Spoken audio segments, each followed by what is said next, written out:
ஓம் முருகா போற்றி, கந்தா போற்றி, கடம்பா போற்றி, கதிர்வேளா போற்றி, அறுபடை வீடு கொண்ட முருகப்பெருமானே போற்றி போற்றி.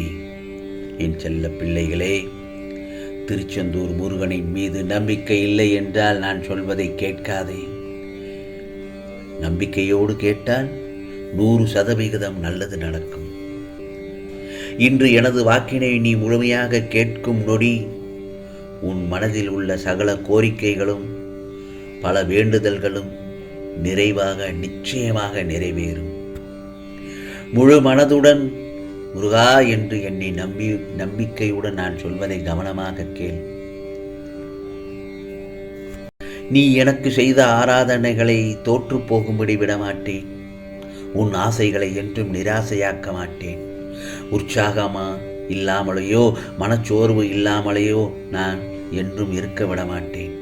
உண்மையான என் பக்தர்களின் மனதில் மட்டுமே இந்த முருகப்பெருமான் குடியிருப்பேன்.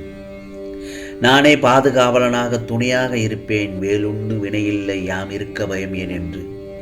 அப்படியான உண்மையான அன்பு தரும் உன் காரியங்களை உனக்கு முன் நான் செய்து முடிப்பேன். இவையெல்லாம் வெறும் பேச்சல்ல, திருச்செந்தூர் முருகப்பெருமானின் வாக்கு, என் சத்தியமான வாக்கு. ஆப்சலமே, முருகா முருகா என்று நீ இடைவிடாமல் என் நாமத்தை ஜெபித்துக் கொண்டே எந்த விதமான சங்கடங்களையும் நேருக்கு நேர் சந்தித்தால் உனக்கு வரும் எல்லா விதமான ஆபத்துக்களும் பறந்தோடிவிடும். ஏனென்றால் என்னுடைய நாமம் அவ்வளவு மகிமையானது. நீ வேண்டுமானால் சோதித்துதான் பாரே. உனக்கு எப்பொழுதெல்லாம் சங்கடங்கள் உனக்கு வருகிறதோ, உன் மனது சோர்வு அடைகிறதோ, அப்போது எந்த விதமான தயக்கமும் இல்லாமல் என்னை அழைத்துக்கொள். ஓம் முருகா போற்றி, ஓம் முருகா சரணம், ஓம் முருகா ஓம் முருகா என்று என்னை அழைத்துக்கொள். உனக்கு தேவையான அனைத்து சக்தியையும் புத்தியையும் நான் உனக்கு கொடுத்து சங்கடங்களில் இருந்து நான் உன்னை நிச்சயமாக காத்துக்கொள்வேன்.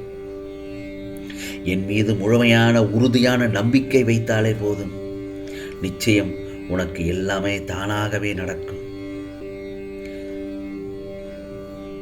எல்லா விளைவுகளுக்கும் ஒரு காரணம் இருக்கும் அல்லவா? அந்த காரணங்கள் எல்லாம் நன்மைக்கே என்பதை மட்டும் உறுதியாக நீ நம்ப வேண்டும்.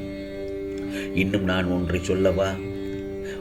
இந்த முருகப்பெருமான் இருக்கும் பட்சத்தில் என்னை பக்தியோடு நீ கரம் குவித்தால், முருகனுக்கு அரோகரா என்று சொன்னால், எங்கிருந்தாலும் ஓடோடி உன் இடத்திற்கு வந்து விடுவேன்.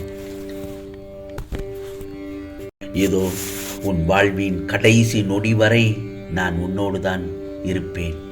உனக்கு தீங்கு செய்தவர்கள் யாராக இருந்தாலும் அவர்களுக்கு நல்லதொரு பாடம் புகட்டுவேன். நீ இழந்தது அனைத்தும் இழந்ததாகவே இருக்கட்டும். நீ இழந்த அனைத்தும் நன்மைக்கே என்று உணர்ந்து கொள். நீ இழந்ததை விட பல மடங்கு உயர்வான ஒன்றை நான் உனக்கு தருவேன் என்பதிலும் நம்பிக்கையோடு இருக்க வேண்டும். இத்தனை விஷயங்களையும் நான் இன்று உனக்கு ஏன் விளக்கிச் சொல்கிறேன் என்றால், நீ என்னை முழுமையாக என்னிடம் வைத்த அத்தனை கோரிக்கைகளுக்கும் 1% கூட குறையாமல் எல்லாவற்றையும் நிறைவேற்றி தரப்போகிறேன் என்பதை ஆணித்தரமாக உனக்கு உணர்த்தி கொண்டிருக்கிறேன். நீ எதிர்பார்த்த ஆரோக்கியம், செல்வம், நிம்மதி, நீ காத்து கொண்டிருக்கும் உறவுகள் அனைத்தும் உன்னை தேடி வருவார்கள். நீ நினைத்ததெல்லாம் நடக்கும், தொட்டதெல்லாம் துளங்கும். நான் உன்னை கைபிடித்து நடத்தி கொண்டே இருக்கிறேன் அல்லவா? நீ என் பாதத்தில் வைத்த கோரிக்கைகளையும் அத்தனை வேண்டுதல்களையும் உன் பிரார்த்தனைகள் அனைத்தையும் ஒன்றுவிடாமல் ஒவ்வொன்றாக நிறைவேற்றி தரப்போகிறேன். இந்த முருகப்பெருமானை நம்பு என் செல்லமே, இது உண்மை.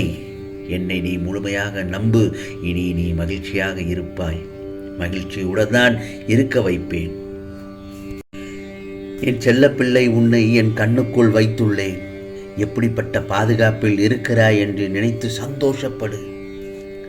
உன்னை மனிதன் கைவிடலாம், இந்த முருகப்பெருமான் நான் கைவிடுவேனா? என்னை நம்பிய உன்னை நிச்சயமாக கைவிட மாட்டேன். உன்னை தடுக்க 1000 கைகள் இருந்தாலும் உன்னை தாங்கி பிடிக்கல் என் கைகள் உள்ளது. எழுந்து வா. உன் கண்களில் எப்போது கண்ணீர் வந்தாலும் அதை துடைத்து கஷ்டத்தை போக்க இந்த முருகப்பெருமான் நான் உன் அருகில்தான் இருக்கிறேன். நிச்சயமாக ஏதாவது ஒரு ரூபத்தில் உனக்கு துணையாக நான் இருப்பேன். நம்பிக்கையுடன் நகர பழகு என் செல்லமே. உனக்கானது எதுவும் உன்னை விட்டு போகாது. உன்னை சேர வேண்டியது நிச்சயம் ஒரு நாள் வந்து சேரும். நீ நடந்ததையே நினைத்து வருத்தப்பட்டு கொண்டிருக்கிறாய். இனி உனக்கு நடப்பது எல்லாமே நல்லதாகத்தான் நடக்கப் போகிறது. நடந்ததையே எண்ணி எண்ணி வருத்தப்பட வேண்டாம். இந்த முருகப்பெருமான் உனக்காக நான் இருக்கிறேன். உன்னை உறவினர்கள் ஒதுக்கி வைத்தால் என்றால் கவலைப்படாதே. யார் உன்னை எந்த தூரத்தில் வைக்கிறார்களோ அந்த தூரத்தில் இருந்து வாழ கற்றுக்கொள். அதனால் ஒரு நஷ்டமும் இல்லை. உன்னோடு நான் இருக்கிறேன், அது போதாதா? தேவைக்காக இந்த முருகனை தேடாமல், முருகாவே தேவையே நீதான் என்று என்னை தேடு. உனக்கான தேவைகளை எல்லாம் பூர்த்தி செய்வேன். சில நேரங்களில் என்னிடத்தில் கேட்கிறாய், முருகா நல்லவர்களுக்கு மட்டும் ஏன் துன்பம்? நான் ஒன்று சொல்லட்டுமா? உரசாமல் வைரத்தை பட்டத்தீட்ட முடியாதல்லவா? நெருப்பில் இடாமல் தங்கத்தை தூய்மைப்படுத்த முடியாதல்லவா? அதுபோலத்தான் நல்லவர்கள் இந்த பிரபஞ்சத்தில் எப்பொழுதுமே சோதனைக்குள்ளாவார்கள். ஆனால் விழுந்து விட மாட்டார்கள். புரிகிறதா? இந்த முருகப்பெருமானை வழிபட நினைத்தால் விரதம் வேண்டாம், விளம்பரம் வேண்டாம், அலங்காரம் வேண்டாம், அமர்க்களம் வேண்டாம். மனதில் களங்கமில்லாமல் இருந்தால் அதுவே போதுமானது. அவர்களுக்கு நான் என்றும் அடிமை. ஆகவே உனது வாழ்க்கையில் நடக்கும் அனைத்தும் இந்த முருகப்பெருமானுடைய தீர்மானத்தின்படிதான் நடக்கிறது.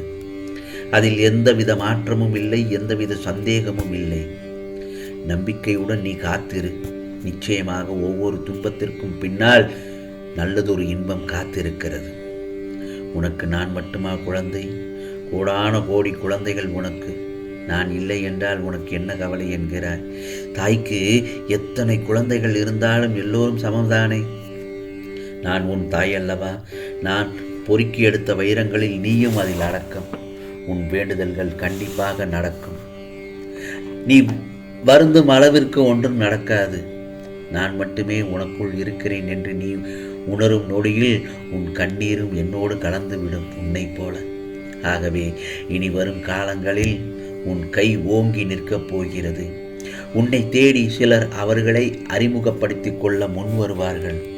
உனக்கான நோய்களிலிருந்தும் உனக்கான கடன் சுமைகளிலிருந்தும் நிவாரணங்கள் கிடைக்கப் போகிறது. ஆகவே இந்த முருகப்பெருமானை நம்பிக்கையுடன் நான் சொல்வதை கேட்டுவிட்டாய் அல்லவா? 100% நல்லது நடக்கும். உனக்கானது எல்லாம் நிச்சயமாக நல்லது நடக்கும். நல்லது மட்டுமே நடக்கும். அதுவும் நன்மையாகவே நடக்கும். ஓம் முருகா சரணம். ஓம் முருகா சரணம். ஓம் முருகா சரணம்.